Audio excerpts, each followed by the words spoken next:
Hello, warriors. I feel like the muse is telling me to share a story. If I don't share the story, the muse will go talk through someone else. So, God forbid that. I'll share with you this parable that has just come to my mind. Spontaneously, too. It's quite interesting. There was once an agrarian society, and in this agrarian society lived a family that, through the hard workings of the father, had grown wealthy and successful. They had a very, very successful farm, lots of cows, lots of people working for them. It's a very, very amazing establishment. And this man had a number of sons and children, and one of his, he had a bunch of sons. They're all great people, different kids. They play around, they do their thing. But the problem was that this father, because he worked so hard, he didn't have attention to give to all of his children at the same time. I mean, this guy had like worked his butt off, came from nothing. You know, the American dream back in like, I don't know, ancient Israel or something.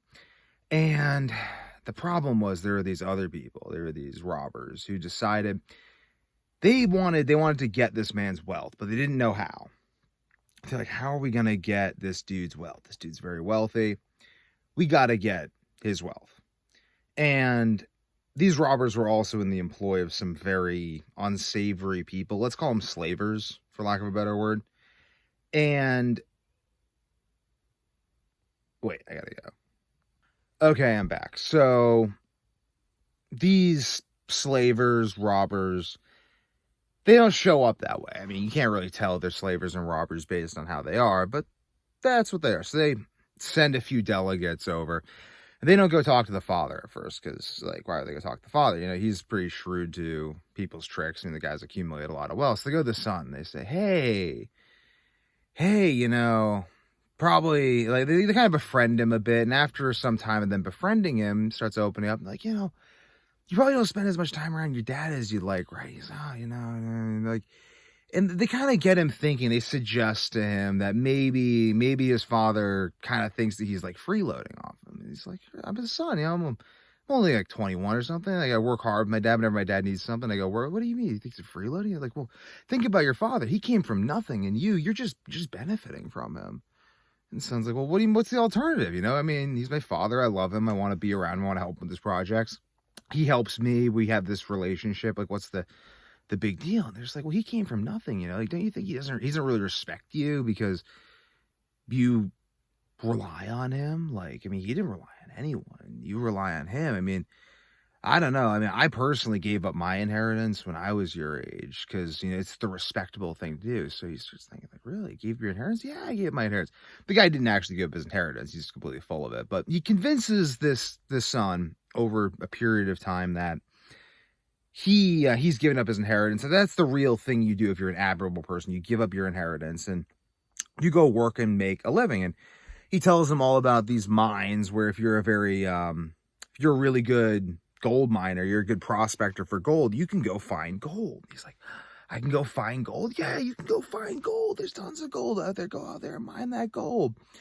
And the son goes and leaves. He goes and leaves, and he goes to go mine gold. And his father calls about him, and sends messengers, and the people, like, they discourage him from talking to the messengers. They're like, don't talk to the messengers. They're just like, don't talk to him. Your father will respect you for just being really focused and stuff. Don't worry about it. Don't, like, send home whatever. And they over time, they convinced all the man's sons that because then they just go and they're like, hey, like, your brother renounced his inheritance and then ran off and did some mining. You know, that's really the admirable thing to do. And ultimately the father, like, they kind of fell for this because the father didn't really want to speak too badly about what it was. He's like, I don't know. I mean, he did renounce his inheritance, but like, I think he's trying to do the right thing. But I mean, the father has no children left. They're all off somewhere trying to make their fortune without him. He's just sitting at home. He's kind of lonely now. He's just like, oh, you know, all my kids renounced their inheritance and just left me. Like, they don't even give a shit about me. I worked my whole life. I made this beautiful place for them. You know, I just wanted to have a home to hang out with my family at, and like, they all just abandoned me. What gives? They just abandoned me. Renounced their inheritance. They don't even want they hate me so much they don't even want my money. Do they? I don't even know. And at this point, the robbers come and they start kind of befriending the father. They're like, you know, no. Yeah, your children, you don't deserve children like that. You deserve loyal children who respect you, who want to work with you, who want to help you, who do the things you say. And meanwhile, they're going back and sending messages to the children telling them, yeah, ignore your father. Don't go talk to him. He's gonna think you're nagging him for money. Like, just ignore him. Work. He's gonna respect you when you make a living. And then ultimately, because of the children's absence, the father's grief, ultimately, like, the comment even convinced the father into making the robbers themselves the heir to the father's farm. And at this point, the robbers just kill the father, take the kids, throw them all in chains. No one's going to come for him anyway.